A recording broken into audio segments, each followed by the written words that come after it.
Okay, let's start because I think we have already waited some minutes, so let's start.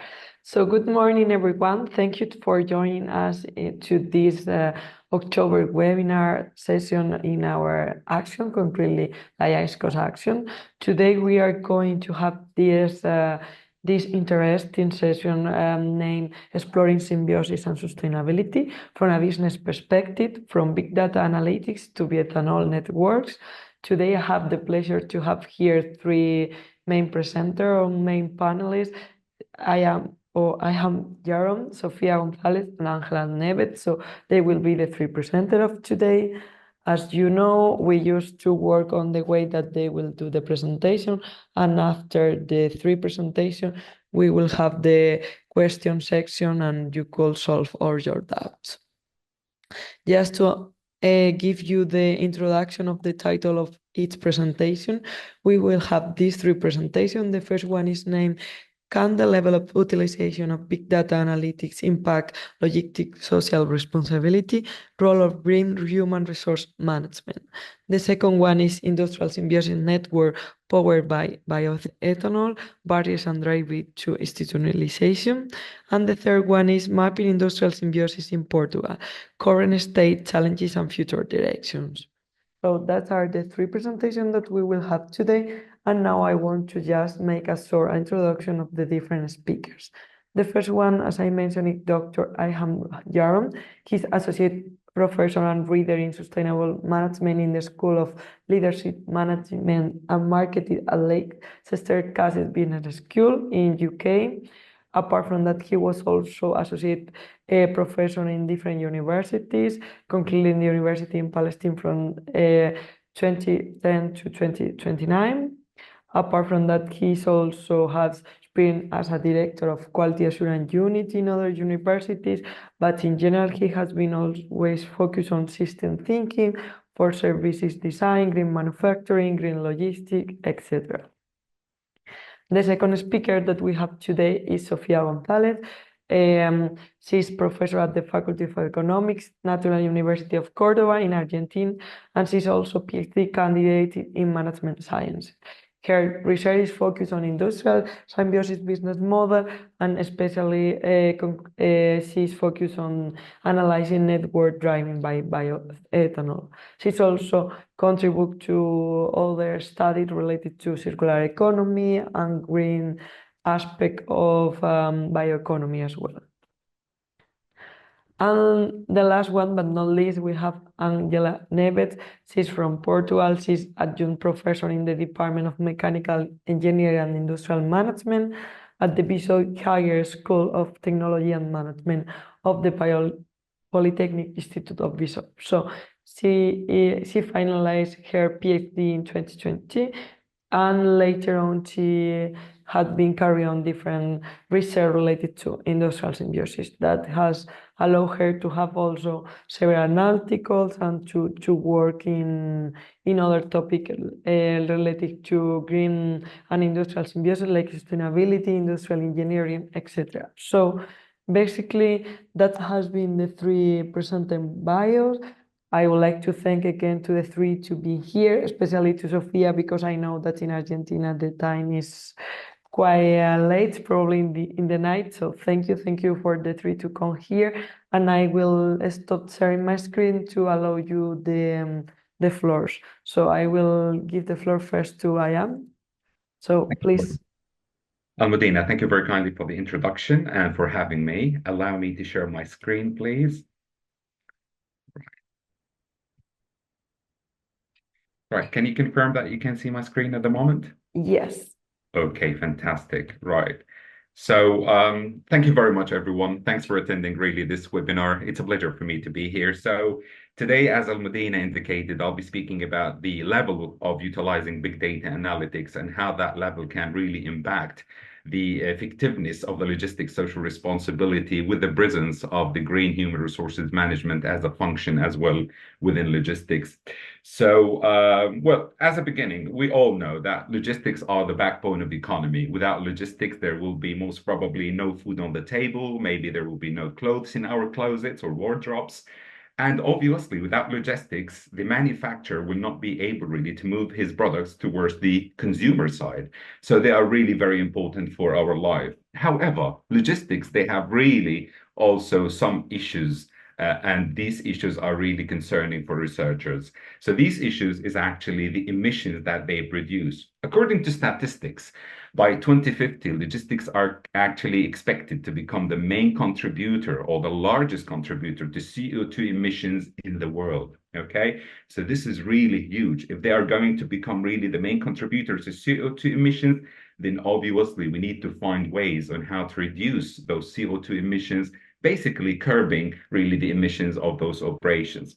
But this also brings in a lot of concerns for us. It's not just really harming the environment, but also harming the life of people in communities and societies who are using those services and who are really living very close to the logistics operations. And of course, this concern has been the talk in the literature for a long time on how to incorporate logistics social responsibility into the operations of logistics really. And that's why nowadays we have a new term which is called logistics social responsibility. And that's the main topic of the research today. However, despite the size of this problem, despite the fact that logistics is going to be a main contributor of CO2 emissions, there is still really lack of studies in the literature on looking really on ways to minimize the emissions of the logistics operations, in the world. And this actually presentation is an attempt really just to provide more information and more insights about this issue and how the logistics social responsibility can contribute to minimizing really the CO2 emissions in the world. So, to better understand the scale of the problem and why we are really focusing on the CO2 emissions as part of the logistics, well, I brought some statistics with me today. And I will be looking at the freight emissions as part of the bigger logistics operations. And particularly, I'll be speaking a little bit about the road logistics, right? If we look on the figures that I have with me today, well, logistics, they are actually, in 2021, they have actually, the size of logistics, if we add really five. So, so the scale is really very huge. And that was really the main reason why we got interested really in this area, to research this area and to provide some answers on how logistics can really look, better at their social responsibility and hence reduce their emissions, on roads and also other means of transportation. So other fact is that, logistics operations, they are heavily reliant on people, on employees, on the human factor, really, because employees, they are the one really to load the goods, unload the goods, store them really in the warehouses, contact the customers, make the driving, deliver those goods. So basically, the practices of the human aspect is extremely important over here.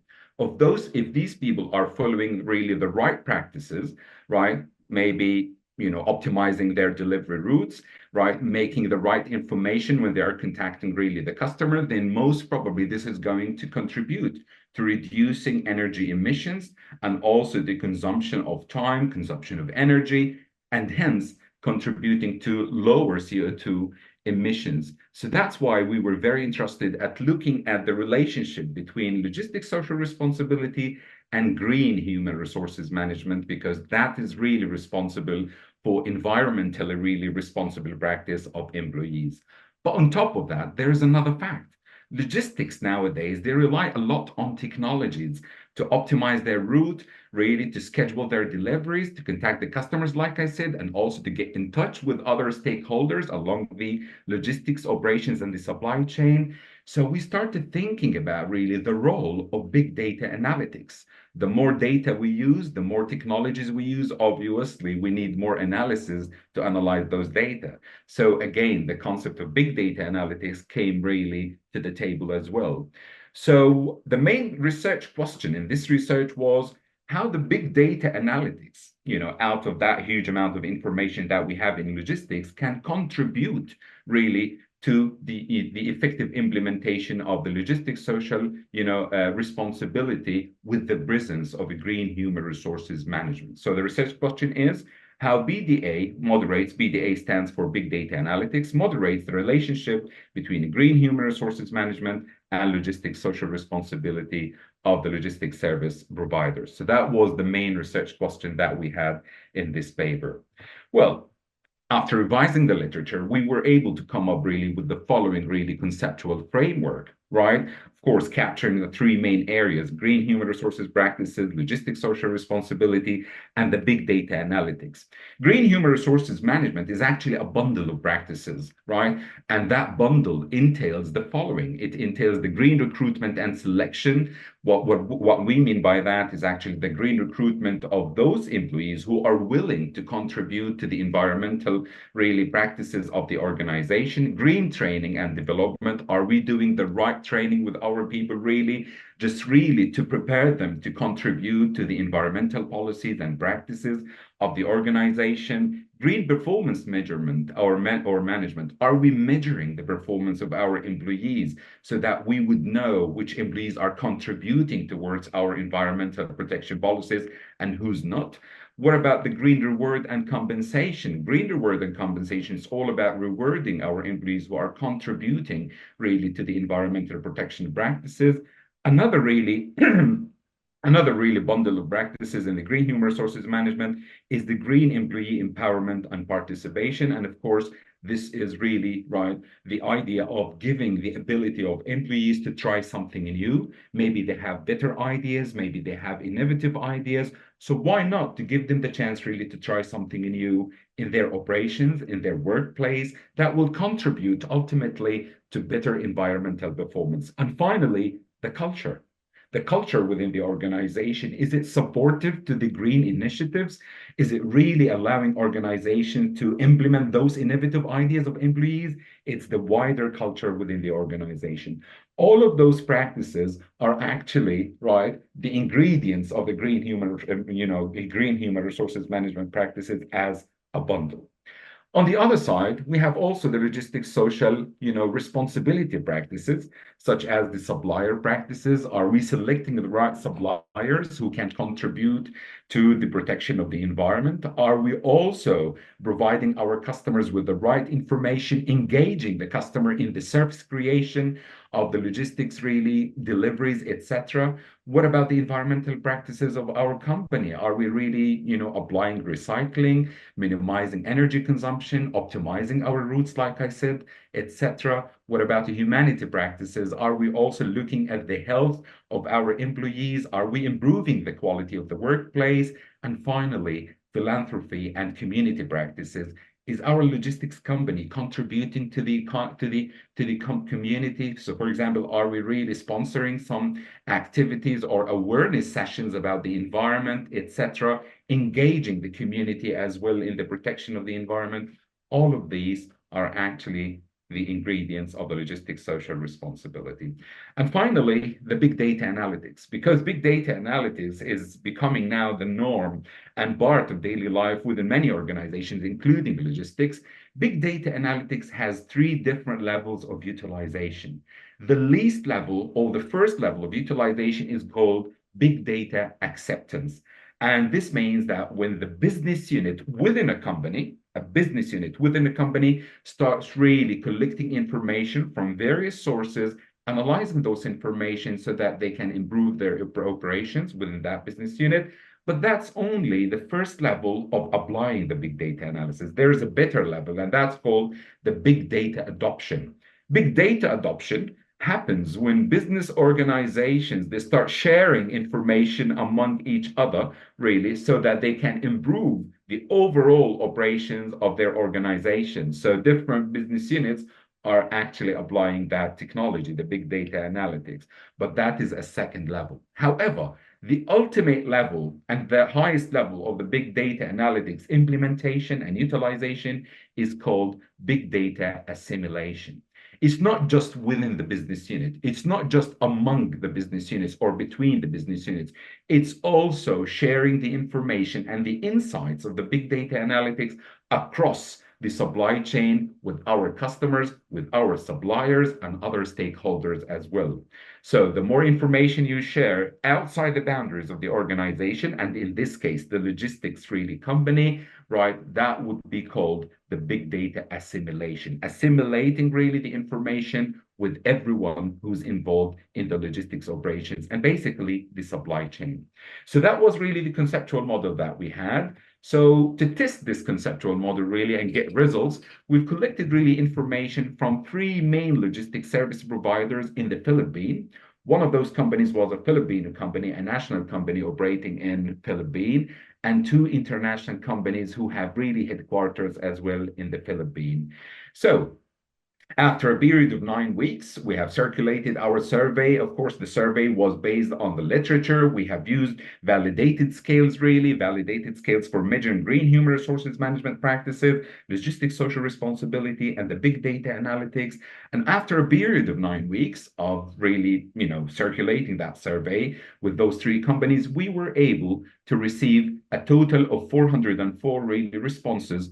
They were really very high quality, very good quality, complete surveys. And of course, that was the data that we have used for the analysis, right? In this survey, or maybe in this study, we have used the BLS SIM really for testing and analyzing the data, which stands really for the partial least square structure equation modeling. That was the analysis really methods that we have used. And we started really the analysis. So we started looking, first of all, at the internal consistency, just to make sure that we have really a reliable survey and also a valid survey. So we have tested the internal consistency of the survey. Internal consistency means that the items within a construct, such as the LSR or the green human resources management, are particularly contributing to the measurement of that construct and nothing else. So obviously, the internal consistency was really satisfied in this study. We have looked at the composite reliability and the average variance extracted, and both of the conditions were satisfied, which means that the internal consistency was also satisfied, for this study. So that was the internal consistency. But then we wanted also to test the discriminant validity of our survey. Discriminant validity means that, the different constructs that we have in the study do not really correlate to each other, which means that each construct really is measuring something different. And that's very important because if green human resources management is correlated with LSR, there's no discriminant validity. So we wanted really to make sure that the practices within green human resources management, management is different from logistics social responsibility and also different from those practices within the big data analytics.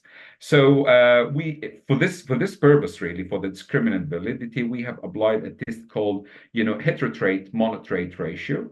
And of course, this test was also satisfied. So we were actually safe to say that discriminant validity of our survey was also achieved.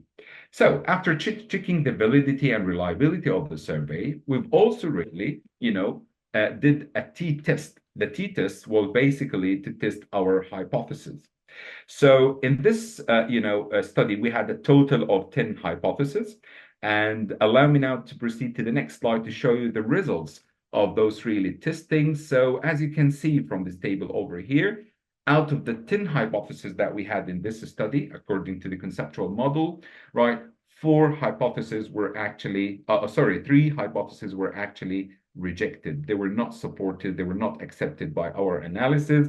So let me highlight, some of those results in this table. So basically, our study was saying that green human resources management, they play a major role in supporting the logistics social responsibility. So that was hypothesis number 1. It was supported, and that was really, matching what we've seen in the literature about the potential relationship between green human resources management and logistics practices within logistics. But we were also surprised that, hypothesis H1B, which was linking the green training and development of employees with logistics social responsibility, was not supported. So what does that tell us? It simply tells us that green training of employees was not contributing to the logistics social responsibility. And that was really something, that was surprising for us, to be honest. So that's why we came back to those companies that we have contacted, and we wanted really to explore this result with them to understand why the training, the green training was not really contributing anything to the logistics social responsibility. And the response was that, in their training programs, they have got nothing talking about corporate social responsibility. Unfortunately, all those trainings are about various things within the company, such as how to use the software, how to contact the customer, what makes, a high quality customer service, but there was nothing in the training about the logistics social responsibility. So that was really the problem here, and that's why the hypothesis was not supported in this case. However, when we looked really at the moderating role of the big data analytics, we have discovered that the ultimate level, the highest level of BDA, or big data analytics, was the only really contributor to the relationship between a green human resources management and the logistics social responsibility. So this means that the highest level of utilization of big data, when you are actually generating information, within the business unit and across the business units, and sharing those information across the supply chain, is the only way for logistics operations really, right, or logistics companies, right, really to, right, improve their logistics social responsibility. So it was the BDA assimilation level that have contributed. Sorry, I have 1 minute more, please. Yeah, I'm done. So as you can see, this is my conclusion over here. So based on this study, we have actually introduced a new information, really, that green human resources management can play a major role in making an effective implementation of logistics social really responsibility. On top of that, we have found that big data analysis can also moderate the relationship between the green human resources management and logistics social responsibility, only when they are applied at the highest level, and that's the BDA assimilation. Of course, there are several managerial implications for this. This means that managers within logistics organizations, they need to invest more in training their employees really about really how to implement logistics, social responsibility practices, and also to invest more in big data analytics. So I'll stop here, Almudena. Thank you very much for giving me the chance, and I hope the time is okay for me. Thank you. Perfect. Thank you so much for your Pleasure. presentation. Pleasure. Thank you. Let's move for the next speaker, Sofia. Okay, can I share screen? Yes.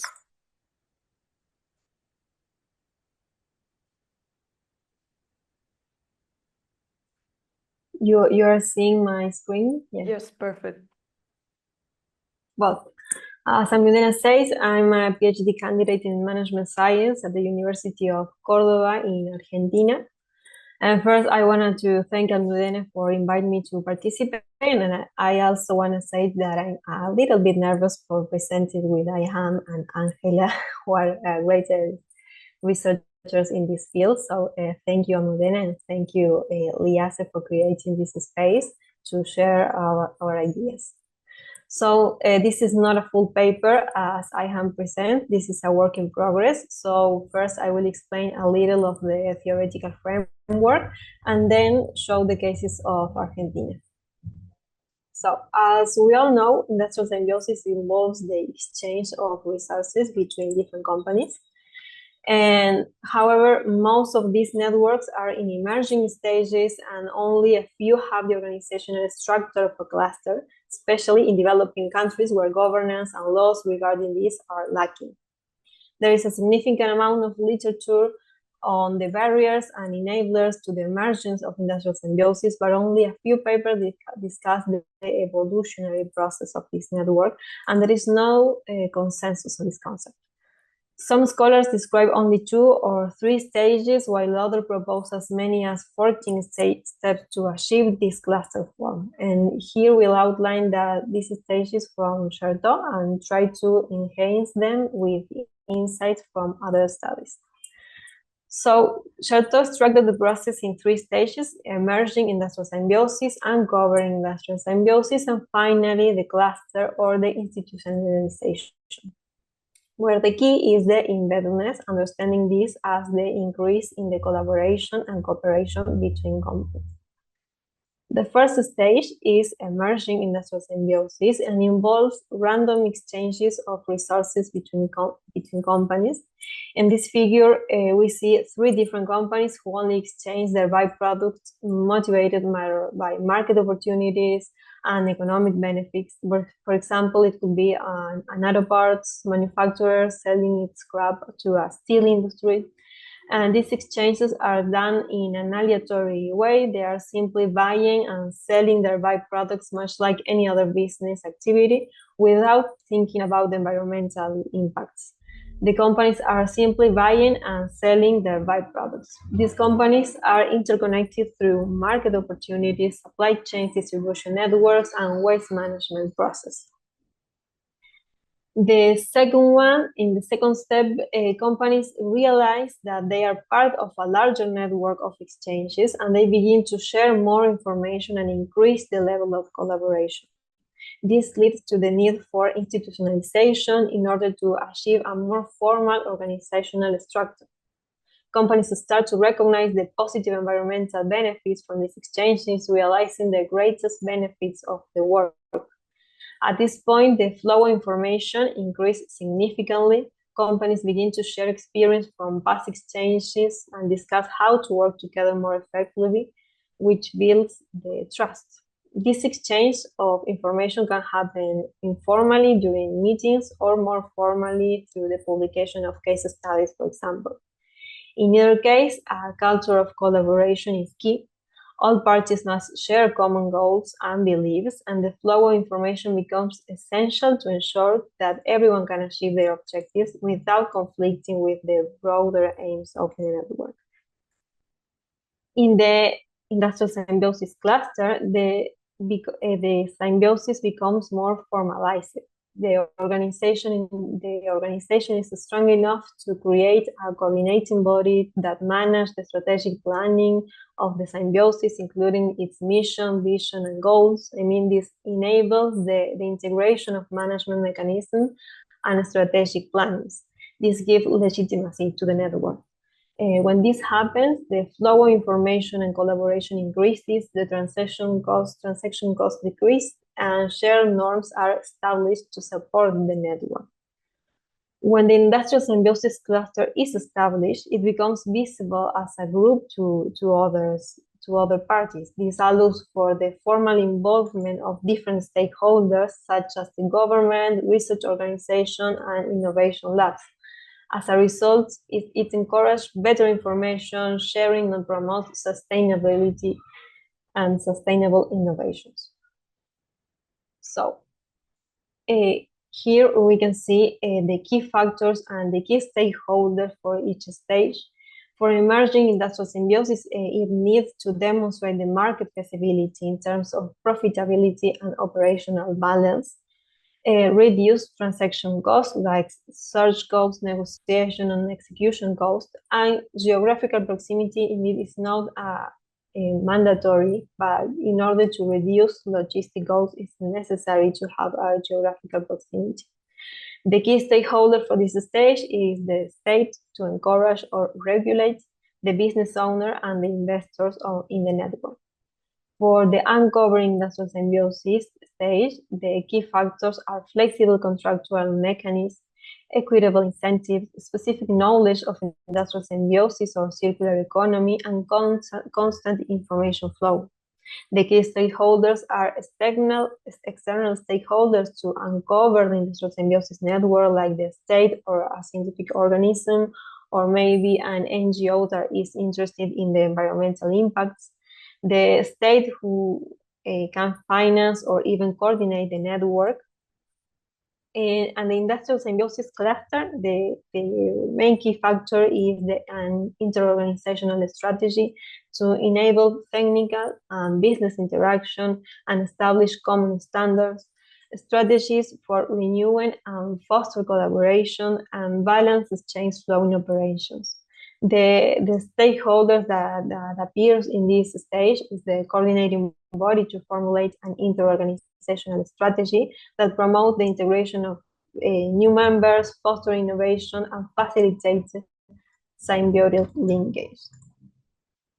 So in Argentina, we have case studies of industrial symbiosis from different industries. Most of them are in an emerging stage, of course, but for example, some are from the automotive or forestry industry. And today I'm gonna present the networks that are originated by bioethanol.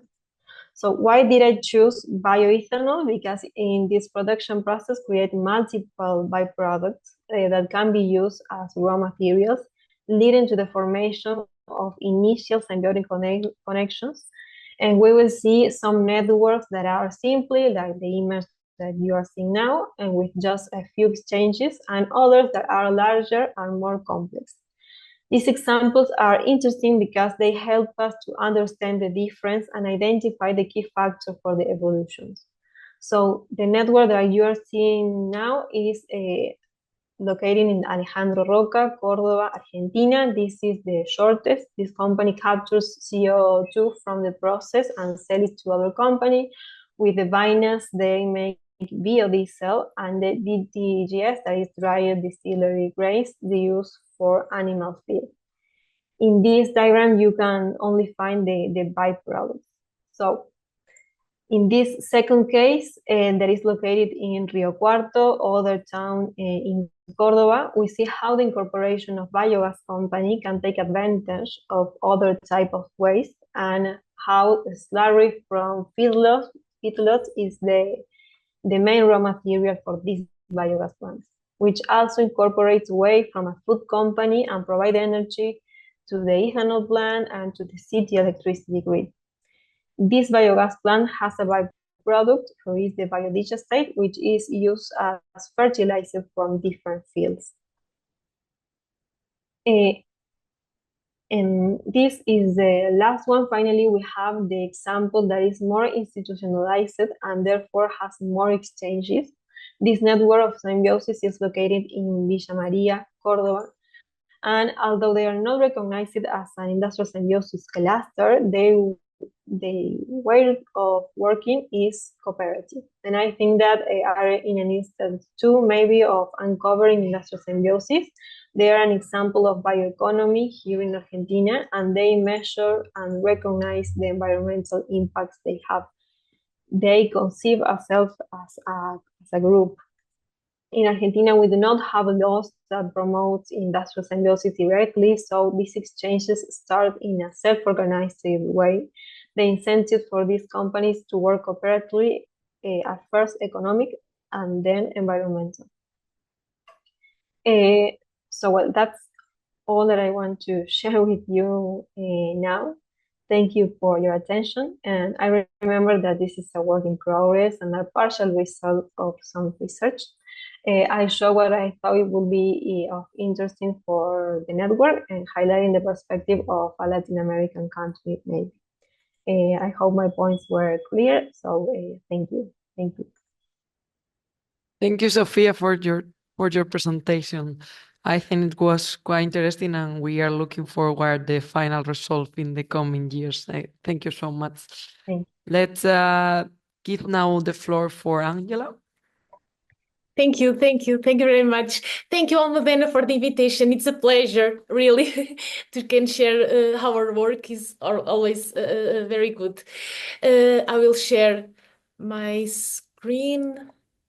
Can you see? Yes. Yes. Okay. So I will present. I will talk about the industrial symbiosis in Portugal, the current state, the challenge and future directions for industrial symbiosis in Portugal. Here there are the main topics that I will talk: the study motivation, the objectives, what are the networks in Portugal, about legislative context that is important, then the potential for industrial symbiosis and the main challenge and future prospects. So why study industrial symbiosis in Portugal? Because we can see in these figures that we have a margin for improvement big. For example, in domestic material consumption per inhabitant, we are here and Union European is here, so we can improve a lot. And for example, research productivity in euros per kilogram, we are also very far from Europe, and so there are a margin for improvement, and industrial symbiosis can help in these issues. And for example, the manufacturing industry in Portugal spends around 53 of its turnover on purchase of raw materials. That are a lot.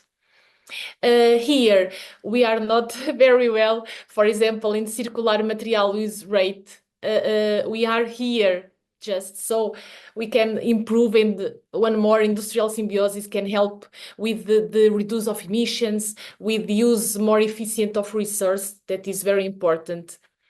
So the objectives, I talk a little. I will map and characterize industrial symbiosis, analyze the legislative framework, talk about some barriers, and I will talk about challenge. So this is the map of Portugal, and this was the cases that I found. I look for internet and some scientific articles. There are few about industrial symbiosis in Portugal.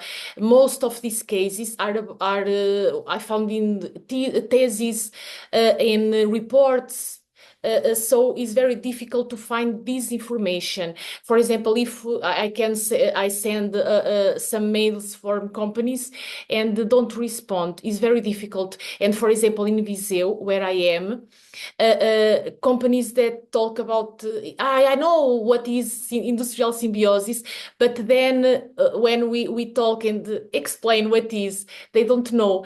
So it's a topic that is not very known in companies in Portugal, unfortunately. I will talk about a case that is more planned, but all these cases is small companies, for example, 2-3 intervenients in industrial symbiosis, and most of them are are companies that are self-organized. They start the relationship. Just in Chamusca, that I will talk in more detail, is planned. But I will explain later. So this is the cases. In Alentejo, the most of the cases are situated near Lisbon, that is the capital of the country. This is the main types of activities, economic activities that was found in that relationships. Manufacturing is the biggest intervenient in these industrial symbiosis relationships, and the pulp and paper industry and cement industry are the more prevalent in this type of relationships. Also agriculture, because in that zones there are a lot of agriculture, depend of the zones of the country, but we have. And we have also water supply, waste management activity that much, for example, in Chamusca, they act as a nature tenant. They are the center of the industrial park, and then they are used to attract another industries.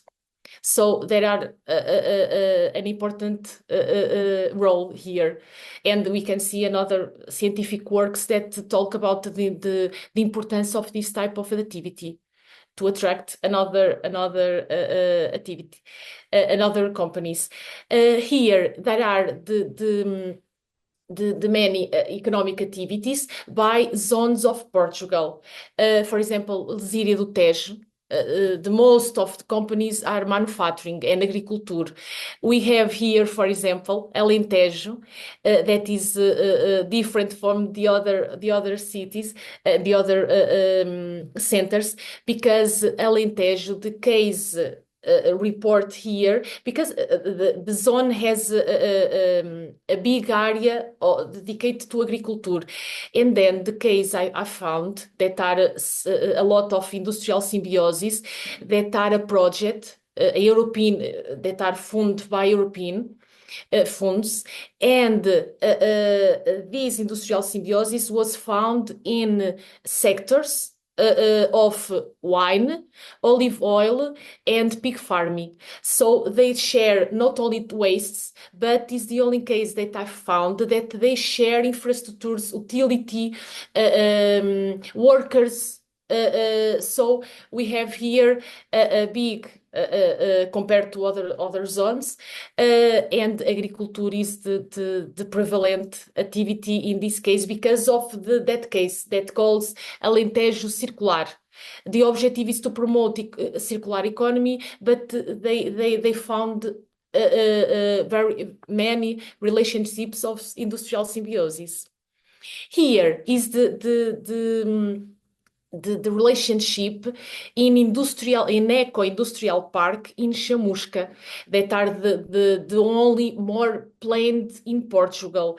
They start in 2006, and was the municipality that want this eco-industrial park because they are a small place with no jobs, no industrial. So they try with this eco-industrial park attract more people and improve the city.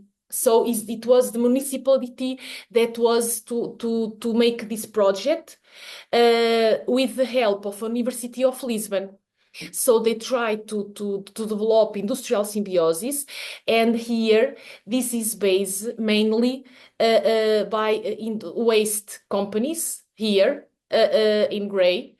That was very many waste companies. So they serve like an anchor tenant to attract another industry and dynamize the eco-industrial park. And one of the measures made by the municipality was the price of the land. It was very, very cheap compared with other places. And so they can attract more companies. And it was very, I can share in the map. It was situated here near Lisbon. So it has a lot of potential in terms of transport and other companies, because this industrial symbiosis not only occurs in this eco-industrial park, as an area bigger. Some of these are suggested. Now I don't know very well how the park is. I know that association that helps to create this industrial symbiosis, to connect companies to see what is the potential of industrial symbiosis. The company doesn't exist, the phone doesn't work. I try to contact a lot of companies in this eco-industrial park, and I don't receive any answer. So it was a project, but I can say actually how it was. I can't, and the municipality, I saw some news that say that company that should accompany the industrial symbiosis don't answer. So I don't know how it works now. So we have small relationships in the industrial symbiosis. I think the legislation. I will talk about a few things, but I think we can improve.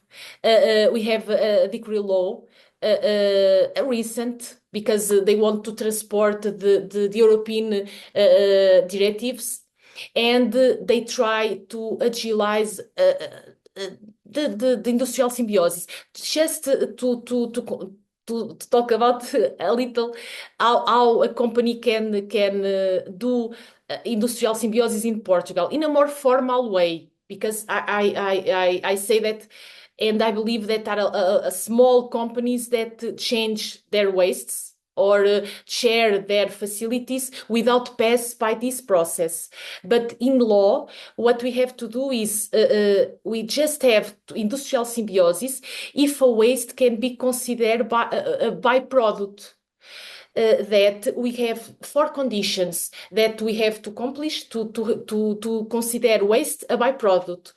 Then we have a form. A company can ask for this, or an industrial association that is more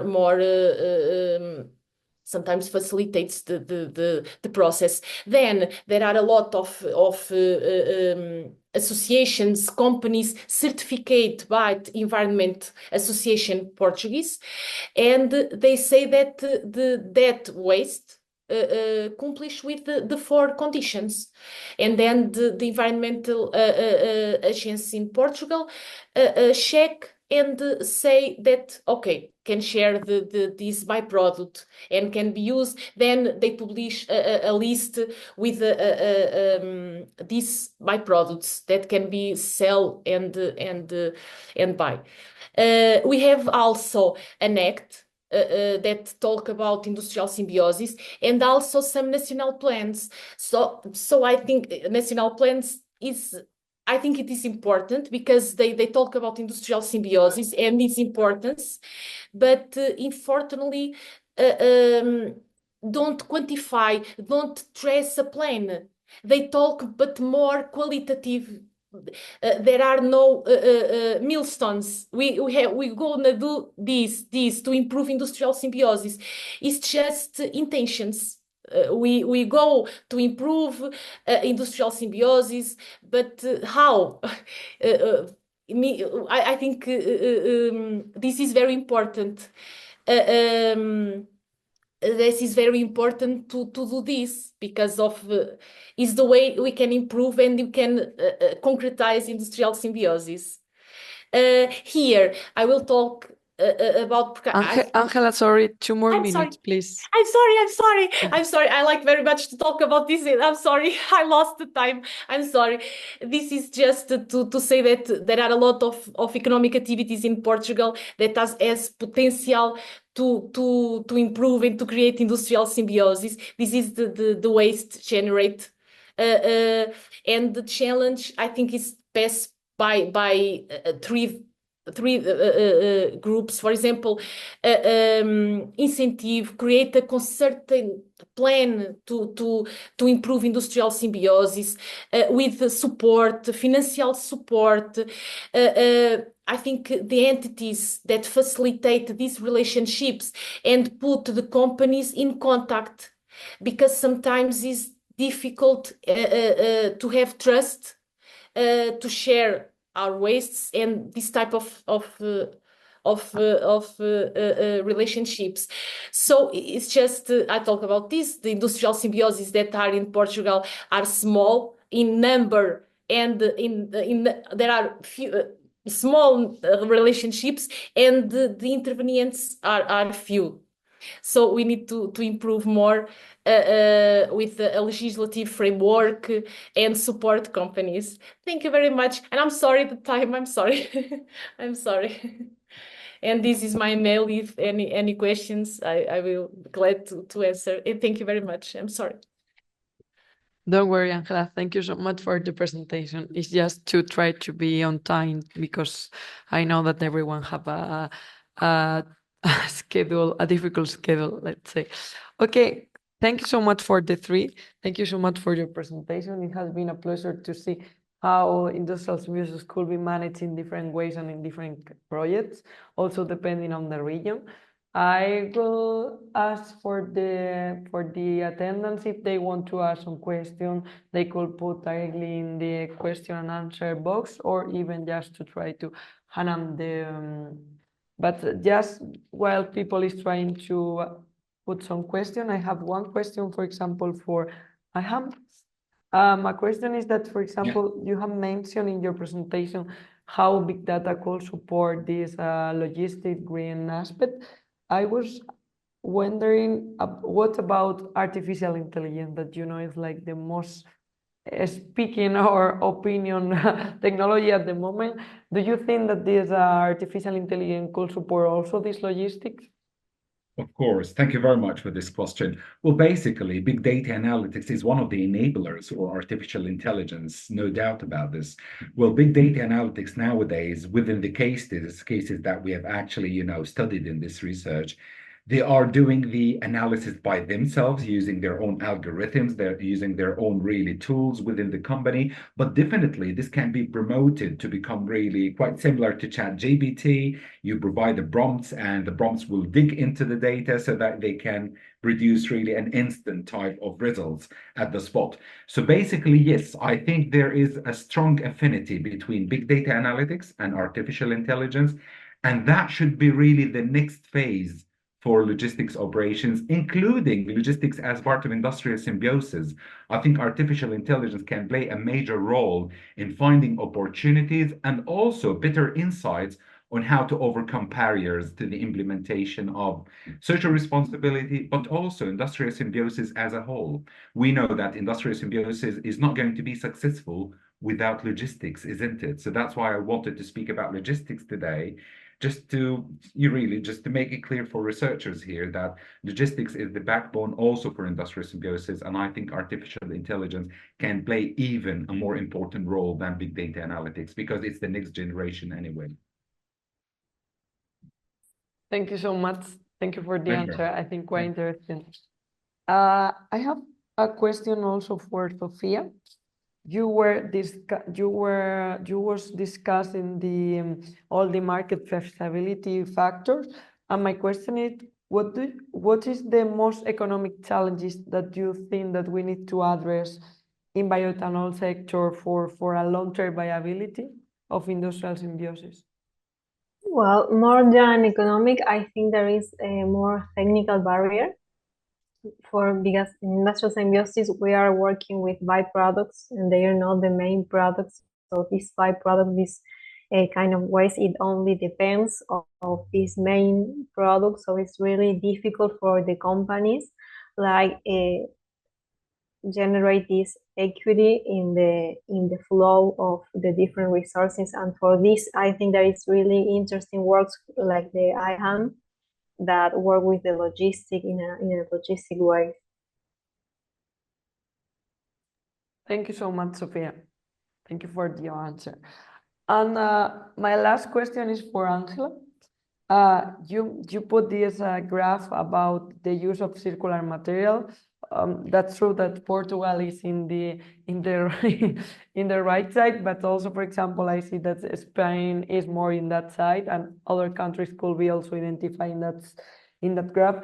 So, how will you improve this circular material use? Because you are talking about political, organizational, technical challenge, but if you have to make like a first approach, how you will increase the circular materials use? Thank you for your question.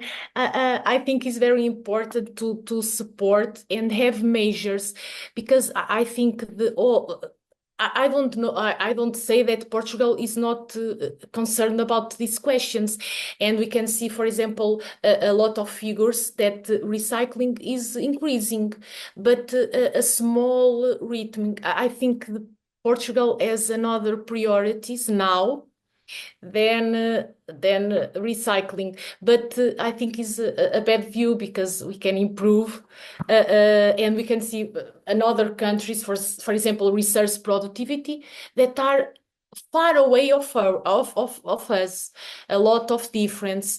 So I think is the plan. They talk about this importance much because of the European directives that say, oh, this is important.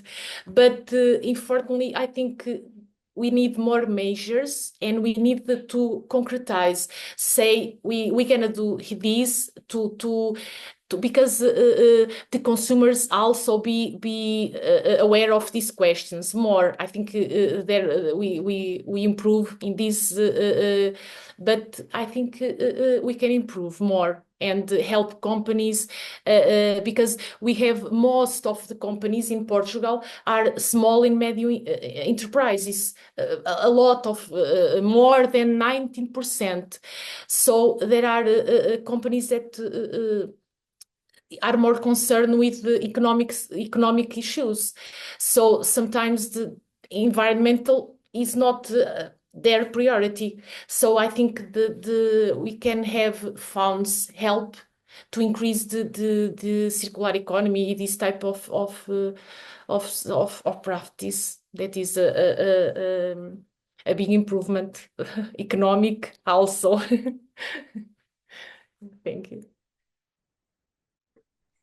Yes, sorry, I have a question for you and Milena.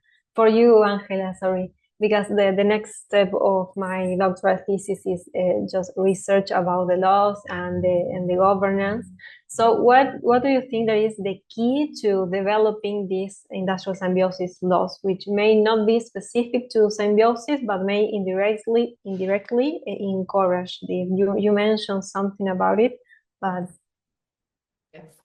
yes, sometimes I found in our study a lot of contradictions, because sometimes there are studies that say, for example, that we should increase the taxes for landfill, but some studies that is not very good, that is better to give positive incentives that to punish who don't comply.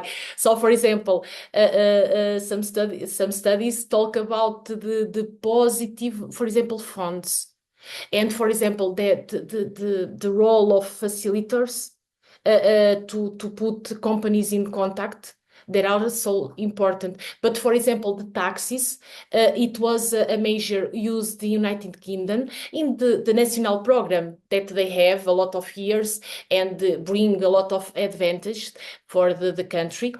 And for example, they use the taxes to punish companies and to reduce the wastes sent to landfill, and use a more rational use of resource. That was a measure, for example, that was used to help industrial symbiosis.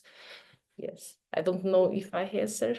yes, it's just because here in Argentina we do not have taxes, for example, for the companies, but we have some laws that allows the sharing resources. For example, that if a company share their energy with the electricity grid of the municipality or the city, you have some subsidies from this. And this allows to create different biogas plants and allows a lot of bioeconomy examples, like maybe that we showed today. So also programs who allows the share resources with different companies or even in the state too. Mm-hmm. Yes. In this type of waste is very important because the infrastructures are very expensive. So in this type, yes, I believe that funds from state is very important, because company the most of times don't have the resource. It's very expensive. Yes. It's interesting. Thank you. Thank you.